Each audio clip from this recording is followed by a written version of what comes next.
अस्सलाम वालेकुम जी। रमज़ान की जब बात आती है तो साथ ही साथ हम सेहत पे भी ज़रूर डिस्कस करते हैं और आज हमारे साथ डॉक्टर आयशा हैं जो डर्मेटोलॉजिस्ट हैं।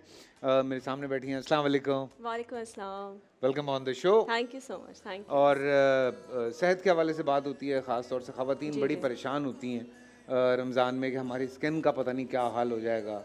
और वैसे भी जनरली अगर हम स्किन की बात करते हैं तो उसका ख़्याल रखने के लिए क्या-क्या चीज़ें ज़रूरी हैं? These things are very important. Faisal भाई, जब प्रॉब्लम ये है कि जब रमज़ान आता है ना, तो एक तो वैसे ही किचन का एक्सपोजर बहुत ज़्यादा बढ़ जाता है। अच्छा, हम लोग ये समझते हैं कि शायद स्किन जब भी डैमेज होती है जब हम घर से बाहर निकलते हैं, लेकिन जो फ्यूम्स होते हैं वो भी एवोपरेट होके वो भी आपके स्किन के ऊपर उसका पिगमेंट डिपॉजिट हो रहा होता है। उसकी वजह से कुछ लोगों को ज़ाहिर है कुछ ऑयली स्किन्स होती हैं जिसमें एक्नी बनना शुरू हो जाता है। फिर वो जो पिगमेंट्स डिपॉजिट होता है वो परमानेंट आपको पिगमेंटेशन की तरफ लेकर जाता है, ओपन पोर्स खुल जाते हैं। ये बड़े कॉमन मसले हैं स्किन के जो कि हम देखते रहते हैं। तो क्या यूजुअली करें, होता खाना है बनाना छोड़ दें औरतें? नहीं नहीं, बिल्कुल भी नहीं, खाना पकाना बिल्कुल भी ना छोड़ें, लेकिन ये है कि स्किन केयर बढ़ा दें अपनी। अच्छा, एटलीस्ट जब आप किचन में जाएं तो आप सन ब्लॉक इस्तेमाल कर लें, कोई अच्छा फेस वॉश रखें जो आप दिन में 2 मरतबा ज़रूर इस्तेमाल करें, एक मॉर्निंग में और एक रात सोने से पहले। अच्छा, और मैं ये कहती हूँ कि फेशियल्स बड़ी इंपॉर्टेंट चीज़ होती हैं स्किन के लिए। आजकल बड़े अच्छे एस्थेटिक फेशियल्स अवेलेबल हैं, हाइड्रो फेशियल्स हैं। हाइड्रो फेशियल की भी कंप्लीट रेंज है आजकल तो।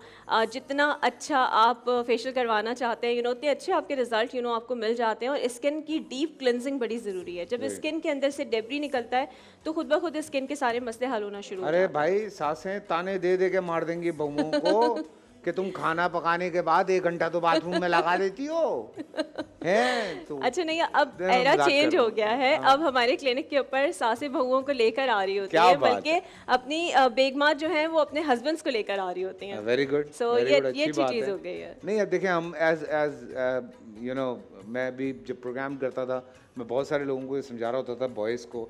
मैंने कहा कि आप बाइक चला रहे हैं, तो बाइक चलाते हुए ऑब्वियसली इतना ज़्यादा आपका एक्सपोज़र होता है टुवर्ड्स सन सन एक्सपोजर, कि एग्जैक्टली, बिल्कुल आप अगर मास्क लगा लें, ऊपर हेलमेट बिल्कुल। लगा लें, तो वो यू नो इतना लाइक स्किन को डैमेज करता है हाँ, क्योंकि फिर आप। हाथों पे ग्लव्स पहन लें। हाँ, और हमारे पास पेशेंट्स आते हैं ना, वो यही होता है कि एक्सपोज्ड एरियाज जो होते हैं, टी हाँ, शर्ट्स पहन के लोग जा रहे होते हैं तो इतना इतना कलर टैन हुआ हुआ होता है। बिल्कुल। और यही कंप्लेन होती है कि हम यहाँ से टैन हो गए हैं, गर्दन हमारी बहुत ज़्यादा डार्क हो गई है, हाँ, अक्सर दिखा नेक भी के रहे होते हैं, बैक अंदर से साइड पे। देख तेरा भाई कितना गोरा है।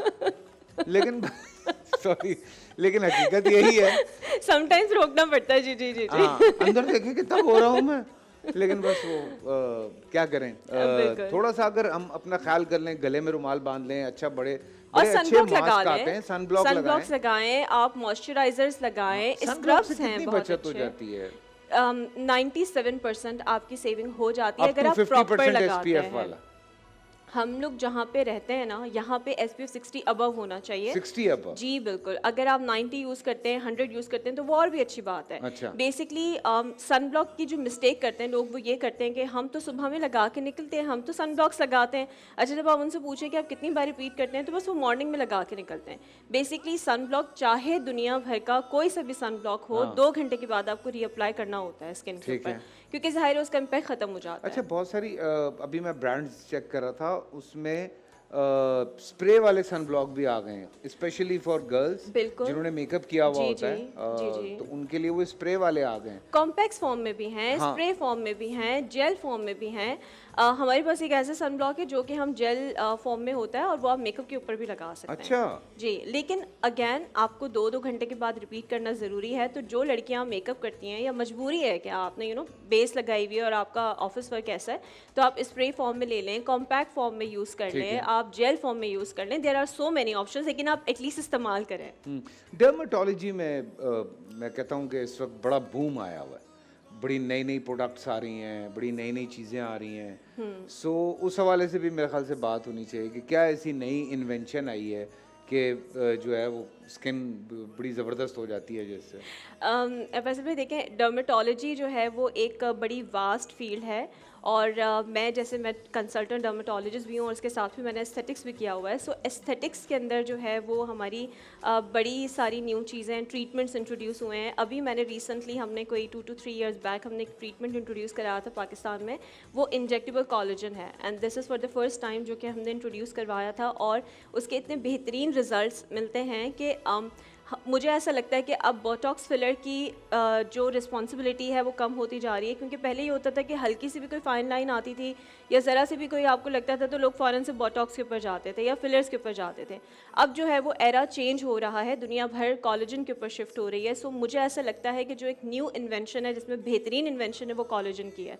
जब आप इंजेक्टेबल कोलेजन लेते हैं तो आपकी बेसिकली हमारा मकसद आपकी स्किन को हेल्दी करना होता है कि आपकी जो स्किन है वो प्लम्प लगे, हाइड्रेटेड लगे, ग्लोइंग लगे। सो उसके लिए एक कोलेजन जो इंजेक्शंस हैं वो स्किन में अगर आप लगवा लेते हैं उसकी लास्टिंग बहुत अच्छी होती है।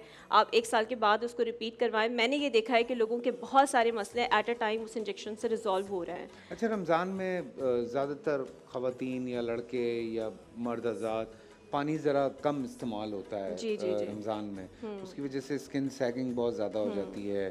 फिर खुराक भी उस तरह से नहीं ले रहे होते, चिकनाहट, कुछ लोग ज़रा ज़्यादा चिकना खा रहे होते हैं जिसकी वजह से एक्नी प्रॉब्लम्स आ रही होती हैं, वज़न भी बढ़ रहा होता है। तो ये भी इश्यूज़ हैं, इस पे भी आप थोड़ा समझाएं, हमारा तो कोई सुनता ही नहीं है भाई। देखिए बात यह है कि कोई भी चीज़ ओवरनाइट बदलती नहीं है और कोई भी चीज़ ओवरनाइट ठीक नहीं होती। Very true. आपको कंसिस्टेंट होना पड़ता है, आपकी डेडिकेशन चाहिए होती है। हमारे पास ऐसे लोग आते हैं जो कि वेट रिड्यूस करना चाहते हैं ख़ास तौर पे, और वो चाहते हैं कि हम बिल्कुल बस 5 दिन के बाद हम बिल्कुल स्लिम हो जाएं।